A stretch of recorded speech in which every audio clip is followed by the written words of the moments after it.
ओम गुरुर्ब्रह्मा गुरुर्विष्णु गुरुर्देवो महेश्वरः गुरु साक्षात् परब्रह्म तस्मै श्री गुरुवे नमः।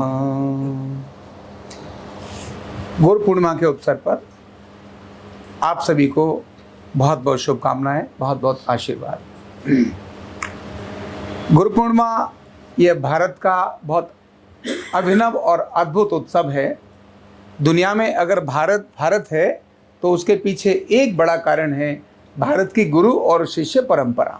एक बहुत बड़ा कारण है, क्योंकि दुनिया के अंदर कोच हो सकते हैं, इंस्ट्रक्टर हो सकते हैं, गाइड हो सकते हैं, ट्रेनर हो सकते हैं, टीचर हो सकते हैं, लेकिन अगर गुरु कोई शब्द अगर कहीं है तो भारत में है। और गुरु का मतलब होता है केवल कोई विषय सिखाना नहीं। ऐसे तो हम गुरु जिसने कुछ भी सिखाया उसको भी गुरु मानते हैं, लेकिन गुरु का वास्तविक भारत का जो अर्थ है और वो है ट्रांसफॉर्मेशन। व्यक्ति के जीवन में ट्रांसफॉर्मेशन कर दे, यानी परिवर्तन कर दे, व्यक्ति के जीवन को बदल दे। तो जो बदलने का कारक है वो गुरु है। जो भारत की पारंपरिक जो हमारी ट्रेडिशनल क्रम है वो इसी प्रकार का है। आज की शिक्षा और हमारी वैदिक शिक्षा में जहाँ से गुरु शब्द आया है, आज की शिक्षा हमें नॉलेज देती है, थोड़ी बहुत कहीं स्किल देती है, लेकिन एटीट्यूड को अच्छा नहीं करती, दृष्टिकोण को अच्छा नहीं करती। हमारी वैदिक जो शिक्षा है वो जो नॉलेज भी देती थी, स्किल भी देती थी और एटीट्यूड को भी बहुत यूनिक बनाती थी। इसलिए वैदिक शिक्षा और आज की शिक्षा में अगर देखें तो वैदिक शिक्षा भारत की शिक्षा थी, आज की शिक्षा भारत की शिक्षा नहीं है। वास्तव में मैकाले की शिक्षा होने के कारण गुरु का भाव आज बदला नजर आता है, जबकि वैदिक शिक्षा गुरु के सही भाव को दर्शाती थी। यानी गुरु क्या, तो जो शिष्य के जीवन में संपूर्ण परिवर्तन करने की ताकत रखता हो, शिष्य को उसके स्तर पर जाकर उठाकर उसको रूपांतरित करता हो, ऐसा एक गुरु भारत की एक कल्पना रही है। इसीलिए अंधकार से प्रकाश की ओर लेकर जाना, अज्ञान से ज्ञान की ओर लेकर जाना, यह गुरु को देखने के बाद हम बात करते हैं। शिष्य भी जब वैदिक परंपरा को देखते हैं तो शिष्य का मतलब होता है सीखने की लालसा रखना, यानी जिसका जो संपूर्ण सरेंडर्ड है, जो समर्पित है, जो पूरी श्रद्धा के साथ है, वही शिष्य है। इसीलिए कहते हैं सरेंडर किस, यानी जिसका रूपांतरण किसका, तो वैदिक वाक्य है श्रद्धा नाम लभते ज्ञानम। जो श्रद्धावान होगा वही ज्ञान को ग्रहण कर सकेगा, और श्रद्धा के वाला व्यक्ति ग्रहण कर ही नहीं सकता। अगर आपकी श्रद्धा नहीं है और सामने वाला आपको कुछ भी देने के लिए तैयार है तो आप लेंगे ही नहीं। आपके जो बर्तन है उसका ढक्कन क्या है, बंद है, क्योंकि आपके अंदर में श्रद्धा ही नहीं है। आपको देख करके आपको उसके प्रति कुछ और ही चल रहा है, तो वो कितना भी अच्छा बोलेगा आपके लिए वो किसी काम का नहीं है। इसीलिए ऐसे शब्दों को दूसरे प्रकार से कहा है तुलसीदास जी ने, मूंड के हृदय न चेत जो गुरु मिले बिरंच सम, फूलहि फलहि न बेत जदपि सुधा बरसहि जलधे। यानी चाहे ब्रह्मा जी ही गुरु के रूप में क्यों न मिल जाएं, लेकिन अगर उसके प्रति मूढ़ता है, श्रद्धा नहीं है, भाव नहीं है, समर्पण नहीं है, तो वो कुछ भी एक्सेप्ट नहीं कर सकता। अनेक प्रकार के कोच, अनेक प्रकार के गाइड मिलते हैं। अगर मैं आज के संदर्भ में गुरु और शिष्य को अगर वखान करूं, आज के समय कि आज हम जिस प्रक्रिया में हैं, हम मैकाले की शिक्षा से शिक्षित हैं, तो हम गुरु को देखने का हमारा नजरिया सिर्फ एक ही रहता है, वो जो भगवान से मिला है वो गुरु नहीं। आपके जीवन में हर चीज के अंदर परिवर्तन करने की ताकत गुरु के पास होती है, और पहला गुरु तो माँ ही होती है।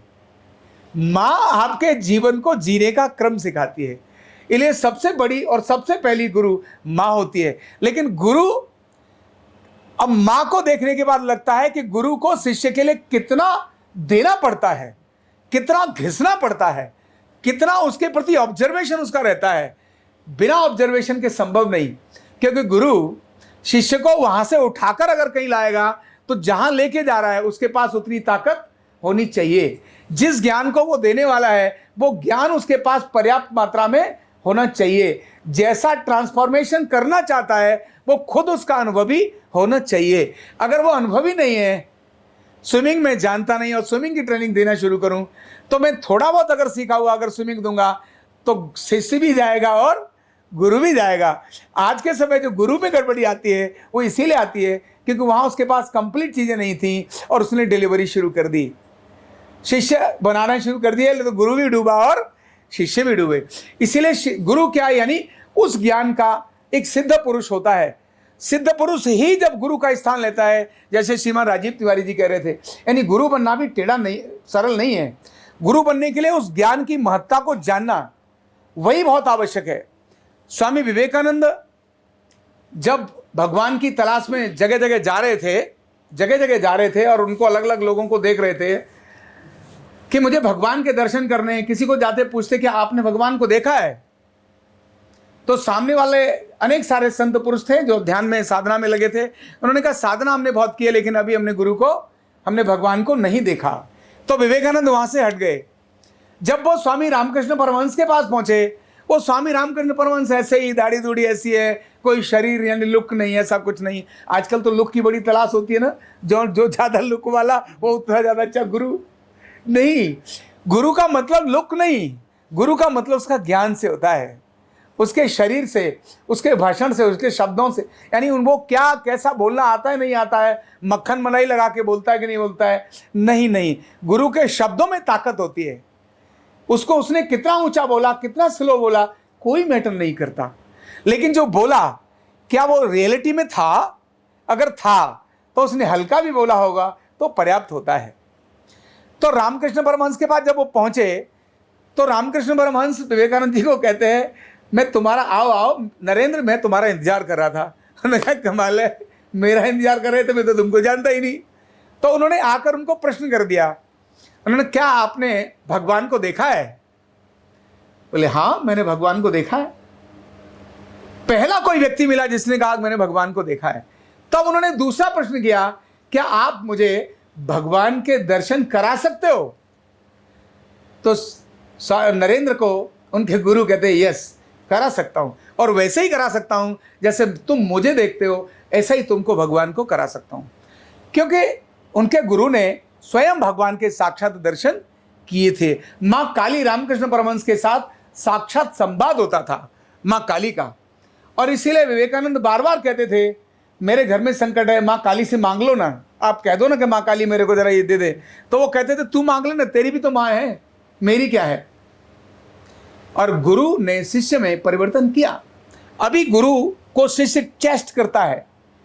गुरु जहां बैठा है उस बैठे हुए स्थान पर उनको पता था कि स्वामी रामकृष्ण परमहंस पैसे को टच नहीं करते, पैसा उनको बिच्छू की तरह से काटता है। तो उन्होंने उसके नीचे, बिस्तर के नीचे ऐसे पैसे रख दिए, ये देखने के लिए कि क्या सच में काटता है या नाटक करते हैं। तो उन्होंने जैसे रखा, उन्हें पता नहीं था, वो जैसे रखा तो ऐसे उछलने लगे, अरे यहाँ कुछ है, यहाँ कुछ काट रहा है, मुझे काट रहा है। और जब हटाया देखा तो उसमें पैसे निकले। वो नरेंद्र दूर देखते और समझ रहा था कि गुरु ने जरूर मुझे पहचान लिया, ये पंगा तो मेरा ही है। और फिर नरेंद्र का गुरु ने ट्रांसफॉर्मेशन किया। इस घटना से ट्रांसफॉर्मेशन हो गया नरेंद्र का, और नरेंद्र ने फिर अपने को 100% समर्पित कर दिया। किसको? गुरु को। फिर जैसा गुरु ने कहा, एक घटना और उनके साथ घटी, क्योंकि गुरु हमेशा शिष्य की परीक्षा लेता है। गुरु जो है शिष्य को देखता है, इसके सामर्थ्य को मैं कैसे विकसित करूं, इसीलिए कठिन टास्क गुरु देता है। जो कठिन टास्क से डरकर चल गया और ब्लेमिंग में आ गया, ब्लेम करने लगा, ये तो ऐसा ही करते हैं, वे तो वैसा ही करते हैं, तब समझना वो शिष्य आगे बढ़ेगा ही नहीं। गुरु ने टास्क दिया और शिष्य ने उस टास्क को एक्सेप्ट किया और टास्क को हिट किया, तब शिष्य एक बड़े लेवल पर चला जाता है। नरेंद्र के साथ ऐसे ही टास्क उनके सामने रखे। जिस गुरु ने अपने शिष्य को विकसित करना चाहा, बड़े टास्क शिष्य के पास रखे। शिवाजी को भी उनके गुरु समर्थ रामदास ने डेवलप करने के लिए टास्क रखा। ऐसे ही एक दिन कहने लगे, हाय मेरे तो जोर से फोड़ा हो गया है, मेरे तो बहुत दर्द हो रहा है और मैं तो आज मर जाऊंगा, ऐसा करके। तो सारे शिष्य दौड़कर आए, गुरु क्या करें, किस वैद्य को बुलाएं? उन्होंने कहा वैद्य नहीं चाहिए, इस पर तो अगर कोई शेरनी का दूध लगाएगा तो मैं ठीक हो सकता हूँ, अदरवाइज तो नहीं हो सकता। उन्होंने कहा शेरनी का दूध, कोई शेरनी कोई ऐसी नहीं आस पड़ोस में कहीं घूमती है, उसको पकड़ कर ले आओ और शेरनी का दूध लगा दो। बोले महाराज शेरनी का संकट होता है, शेरनी के पास जाने का मतलब मरना है, कौन जाएगा मरने के लिए। तो शिवाजी उस समय आते हैं और जाके पूछते हैं, देखते हैं क्या है गुरु, और गुरु जब उनको बताते हैं तो वो पूछते हैं कहाँ से मिलेगा। तो उन्होंने कहा वो दूर की गुफा है, वहाँ शेरनी कहीं रहती है, वहाँ मिल सकता है। और शिवा वहाँ जाते हैं, शेरनी का दूध लेकर आते हैं और गुरु के वहाँ लगाते हैं। वही जो शेरनी का दूध लेकर आया, इसीलिए वो शेर बना और भारत के अंदर हिंदू साम्राज्य की पुनः स्थापना की। राम के साथ भी उनके गुरु ने यही प्रतीक्षा, यही उनके साथ टेस्ट किया। राम शिष्य तो अनेक थे, शिवाजी जैसे अनेक शिष्य, समर्थ रामदास के भी थे, लेकिन टास्क दिया और हिट किया। विवेकानंद जैसे अनेक शिष्य थे, लेकिन टास्क किया, जिस समय पर उनके गुरु ने टास्क दिया और उसने हिट किया, वही शिष्य आगे बढ़ता चला गया। राम भी राम, आज राम दुनिया राम राम बोलती है, उनके गुरु ने एक टास्क दिया उनको। जंगल में घूमते घूमते जब वहां पर उन्होंने देखा कि जो संत हैं, जो ऋषि हैं, वो यज्ञ करते हैं, और यज्ञ करते समय पर राक्षस आते हैं, आतंकवादी आते हैं, उनको मार देते हैं, उनका मांस खा लेते हैं और यज्ञ को विध्वंस कर देते हैं। तो ऐसे लोगों की हड्डियों का ढेर वहां देख करके जब गुरु ने उनके शिष्य को यानी राम को ये दिखाया, राम ने पूछा ये क्या हो रहा है गुरुदेव। बोले ये सब ऋषियों की जगह जगह पर जो ऋषि यज्ञ करते थे, इन आतंकवादियों ने, राक्षसों ने उसको विध्वंस किया है, और इसीलिए जगह जगह पर इस प्रकार का विध्वंस करते हैं, ऋषियों को यज्ञ नहीं करने देते हैं। गुरु शिष्य को दिखा रहा है कि बेटा समस्या बहुत विकट है, तू कहां घूम रहा है, और कहते हैं ये वही हैं। तब राम ने यह देखने के बाद गुरु ने टास्क दिया, ये सारी हड्डियां देख रहे हो तुम। राम धनुधर मानते अपने को, बहुत बड़ा मानते हैं। ऐसा वक्त प्रकट कर दिया गुरु ने कि खुद होकर के राम ने प्रतिज्ञा ले ली, निश्चरहीन करो मैं भुज उठाए प्रणुकीन। उसी गुरु के द्वारा प्रेरित प्रतिज्ञा के कारण राम का अपना राज्य का सारा क्रम छोड़कर वनवास का मार्ग चुन लिया। मां ने कहा नहीं था राम को कि तुम जाओ वन में, पिता ने भी नहीं कहा था कि तुम जाओ वन में, बोला तो किसी ने ही नहीं, केवल कैकेयी ने दशरथ को बोला कि राम को वनवास दे दो, लेकिन दशरथ ने तो हां किया ही नहीं। वो तो राम राम बोलते बोलते मूर्छित हो गए, सन्नपात हो गया, बोले कौन। और सारे जितने नगरवासी थे सब राम को कह रहे थे नहीं जाना चाहिए, आप तुम्हारे प्राणों से प्रिय हो। लेकिन राम वो गुरु के सामने ली हुई प्रतिज्ञा का पालन करने के लिए, अपने देश के संकट को दूर करने के लिए राम चल पड़े। और राम ने कितना बड़ा काम किया। रावण जैसे महान आतताई को, रावण जैसे एक बहुत बड़े उस समय के राक्षसों के राजा को, उसके सारे राक्षसों के साथ मारकर खत्म करके फिर से दोबारा एक राम राज्य की स्थापना की। गुरु टास्क देता है, जो शिष्य उस टास्क को हिट करता है वो आगे बढ़ जाता है।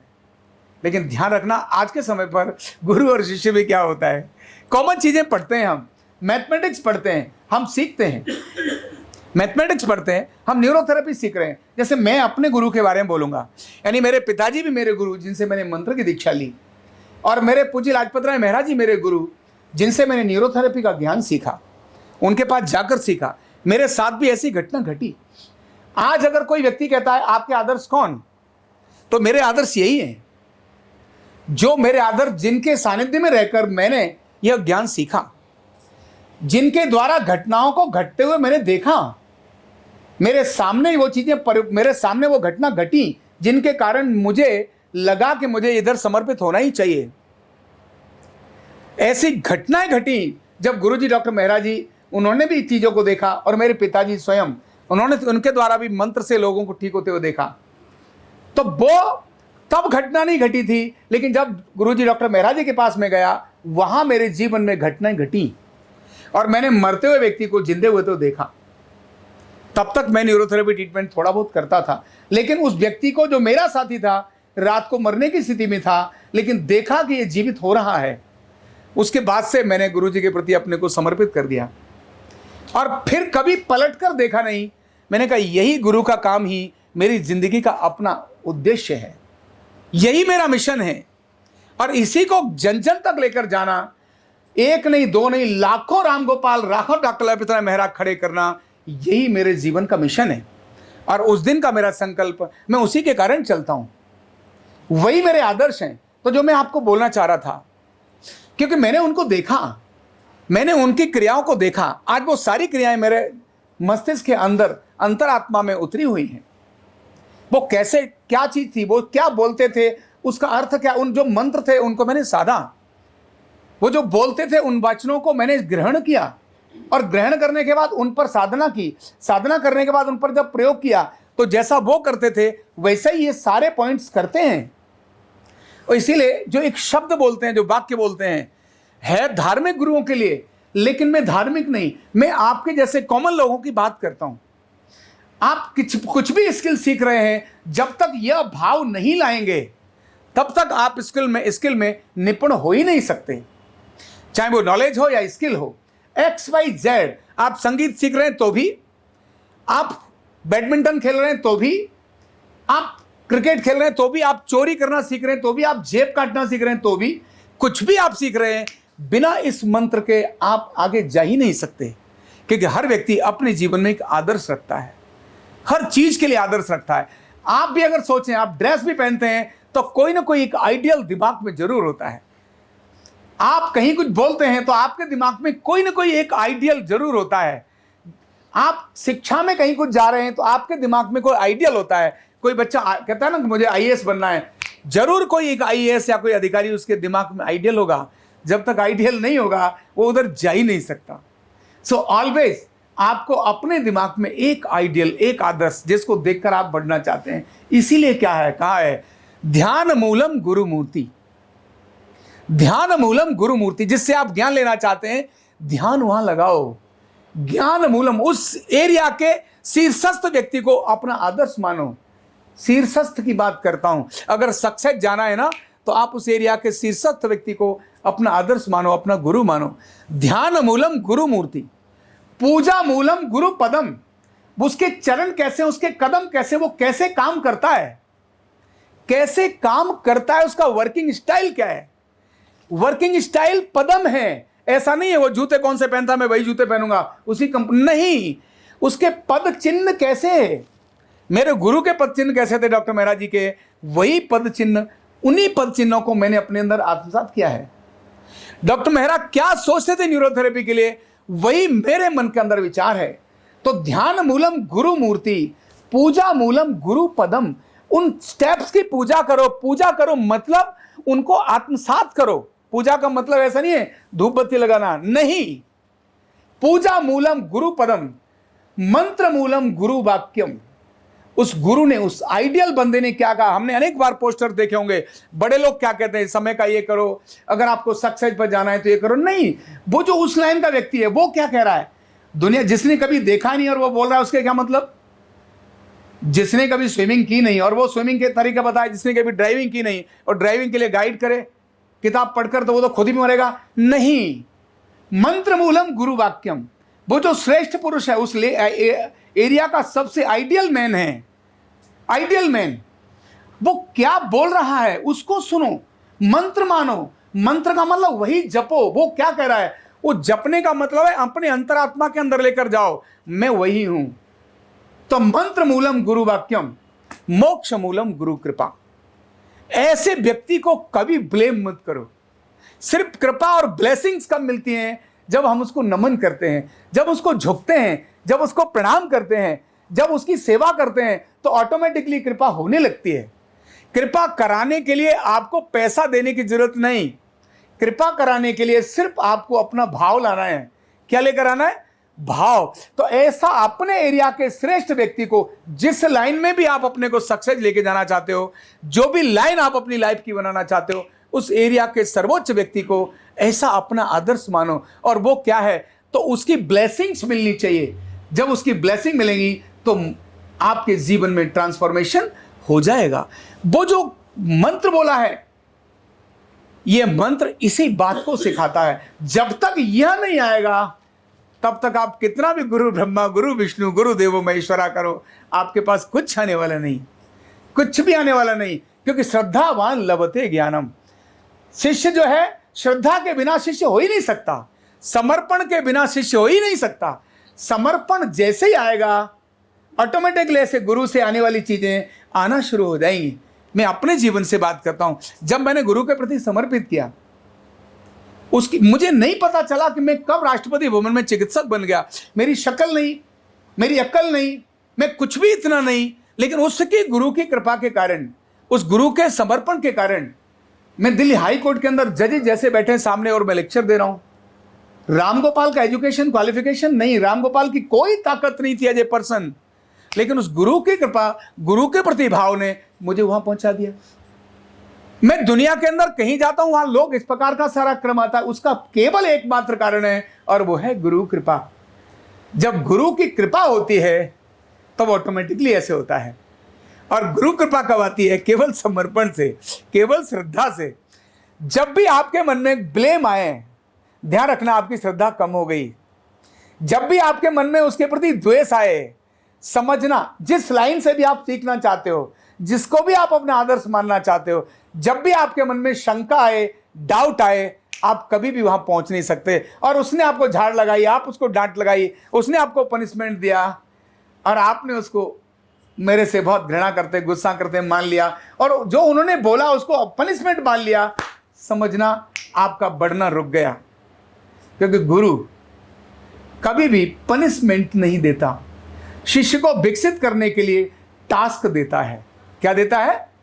टास्क देता है, कभी भी पनिशमेंट नहीं देता। इसलिए श्रीमद राजेंद्र जी ने यहां बोला, उन्होंने कहा कि गुरु ने, यानी गुरु शाप उसको मिला, लेकिन गुरु कृपा के कारण उसको आने वाला जो उसकी चुनौती थी, जो कठिनाइयां थी, वो एक उसके जीवन में रूपांतरित होकर एक संभावनाओं का मार्ग निकल गया, यानी उसके लिए एक असीम अपॉर्चुनिटी बन गई। तो गुरु की दिए हुए काम को जब भी आप पनिशमेंट समझेंगे, तब आपके मन में ब्लेम आएगा, चिढ़ गए गुरु जी मेरे से। नेवर, कभी गुरु चिढ़ता नहीं। और गुरु सब कुछ सिर्फ देने के लिए रहता है। गुरु तो लुटने के लिए तैयार रहता है, वो कभी भी पनिशमेंट के लिए तैयार नहीं रहता। जब भी गुरु के दिए हुए काम को आप गुरु का दिया हुआ टास्क मानेंगे और श्रद्धा से काम करेंगे, तो आप विकसित होते चले जाएंगे। ऐसी अद्भुत चीज है, और गुरु दक्षिणा में यही मांगता है। भारत के अंदर दक्षिणा भी अद्भुत है, दक्षिणा भी अद्भुत है। दक्षिणा क्या है? तो शिष्य ने जो अर्जित किया, गुरु के दिए हुए टास्क पर शिष्य ने पराक्रम किया, उस पराक्रम से शिष्य में घमंड ना आ जाए, इसके लिए गुरु उससे दक्षिणा मांगता है। और गुरु दक्षिणा में धन नहीं मांगता, गुरु दक्षिणा में उसका अहंकार मांगता है, गुरु दक्षिणा में उसकी ईगो मांगता है। शिवाजी को उनके गुरु समर्थ रामदास ने जब देखा कि शिवाजी ने अपने पराक्रम से राज्यों को स्थापित कर दिया है, तो गुरु उसके पास पहुंच गए, शिष्य मुझे आप दक्षिणा दीजिए। बोले गुरुदेव क्या दक्षिणा चाहिए? बोले ये सारा साम्राज्य मुझे चाहिए। एक पल के बिना किए हुए ऐसे करके कागज पर लिखा और उनके कमंडलों में अपना सारा साम्राज्य डाल दिया। अहंकार हो सकता था कि मैंने 24 घंटे मेहनत करके ये सारा अर्जित किया है, आप कैसी बात करते हो? आपको कैसे ले जाने का अधिकार है? आप जो चाहिए ले लो, गांव दे दूं, घोड़े दे दूं, हाथी दे दूं, बोलिए ना क्या दूं? नहीं, गुरु को क्या चाहिए था? शिवा का अहंकार, कहीं शिवा में अहंकार ना आ जाए, इसीलिए उन्होंने कहा ये साम्राज्य मुझे दो। एक पल में शिवा ने साम्राज्य दे दिया, और गुरु ने कहा आज से ये साम्राज्य तुम मेरे प्रतिनिधि के नाते से करोगे। इसी प्रकार समर्पण की भावना में फियर को खत्म करने के लिए गुरु दक्षिणा मांगता है। गुरु दक्षिणा मांगता है भय को देखने के लिए, संकोच देखने के लिए। महर्षि दयानंद सरस्वती जो आर्य समाज के संस्थापक हुए, उनके गुरु स्वामी विरजानंद, जब महर्षि दयानंद सरस्वती ने अपना बहुत अध्ययन कर लिया और बहुत अच्छे वेदों के ज्ञाता हो गए, अब गुरु के सामने समर्पित करने के लिए, दक्षिणा देने के लिए जब जाने लगे, तो बड़ा संकोच कर रहे थे, कुछ था ही नहीं। वो लौंग देने वाले थे, तो उनके गुरु विरजानंद जी ने कहा अरे नहीं, तुम्हारे से मुझे लौंग नहीं चाहिए, तुम क्यों संकोच कर रहे हो? बोले गुरुदेव मेरे पास सिर्फ यही है। अरे नहीं, तुम्हारे पास जो है वो मुझे दो। गुरु को था इसका कॉन्फिडेंस बहुत कम है, इसने तो देश के लिए बहुत बड़ा काम करना है, और ये कहां संकोच में पड़ा हुआ है। गुरु ने कहा आप चाहिए मुझे, आपने अब वेदों के ज्ञान को सारे देश और दुनिया के अंदर फैलाना है। ये जो कुरीतियां इस देश के अंदर है, उनको तुमने समाप्त करना है। और गुरु ने कहा, श्रद्धा थी, भक्ति थी, इसीलिए दयानंद सरस्वती ने अब अपना सारा, मूल शंकर उनका नाम था, मूल शंकर ने अपने को समर्पित कर दिया। समर्पित करने के बाद वो दयानंद बने और दयानंद के बाद सारे भारत और दुनिया में उन्होंने आर्य समाज की स्थापना की। गुरु से शिष्य की दक्षिणा का मतलब धन नहीं है, समर्पण है। क्या शिष्य गुरु के प्रति समर्पित है जिससे ज्ञान ले रहा है? क्या उसको वो सब देने के लिए तैयार है? यस अगर है तब शिष्य वो शिष्य अद्भुत कर्तृत्व तो करके दिखाएगा, और जहां वो संकोच करेगा वहां कर्तृत्व से रुक जाएगा। ऐसी अद्भुत व्यवस्था गुरु और शिष्य की भारत की अद्भुत व्यवस्था है। सामान्य से चीज को लेकर असामान्य से काम को करने की ताकत गुरु शिष्य के अंदर पैदा करता है, और यह मां से होती है। इसीलिए गुरु जो होता है वो कितनी चीजें सहता है, कब किस मोड़ पर क्या बताना, ये गुरु के अंदर ताकत होती है, जिस ज्ञान का ज्ञाता होता है। तो ऐसी श्रेष्ठ परंपरा को हमने अपनाया। मुझे बड़ा सौभाग्य है कि मेरे गुरु पूज्य लाजपत राय महाराज जी, उन्होंने एक ऐसा विज्ञान मुझे दिया, यह ऐसा विज्ञान के प्रति मुझे आकर्षित किया जो आज देश और दुनिया के कल्याण का कारण बनेगा। और मैं जिस प्रकार देखता हूं, उस गुरु कृपा से मैं देखता हूं, केवल आने वाले 10 वर्ष के अंदर, केवल 10 वर्ष के अंदर न्यूरोथेरेपी दुनिया की प्रमुख चिकित्सा पद्धतियों के अंदर होगी, क्योंकि यह वह अद्भुत विज्ञान है जिसमें कोई दवाई नहीं, कोई मशीन नहीं, कोई साइड इफेक्ट नहीं, और अनेक सारे रोगों का कभी भी और कहीं भी परिणाम देती है। यह ऐसा विज्ञान है जिसको सीखना सरल है, इससे शुरुआत सरल है। यह ऐसा विज्ञान है जो कभी भी और कहीं भी किया जा सकता है। यह गांव का गरीब व्यक्ति भी अपने घर में बैठकर कर सकता है। इसको सीखने के लिए कोई उम्र नहीं है। कितना अद्भुत विज्ञान है ये यार, न्यूरोथेरेपी। सीखने के लिए कोई उम्र नहीं है। 24 घंटे कभी भी कहीं भी परिणाम दिखाने का ऐसा अद्भुत विज्ञान है। ऐसे इस गुरु के इस ज्ञान को आप और हम सब मिलकर, क्योंकि आप आरोग्य पीठ से सीख रहे हैं और आरोग्य पीठ इसी परंपरा को आगे लेके जाना चाहता है। आरोग्य पीठ मैकाले की शिक्षा पद्धति की तरह से नहीं, भारत के गुरुकुल की शिक्षा पद्धति की तरह से लेके जाना चाहता है। अपने ज्ञान को हम संपूर्ण देने के लिए आपको तैयार हैं।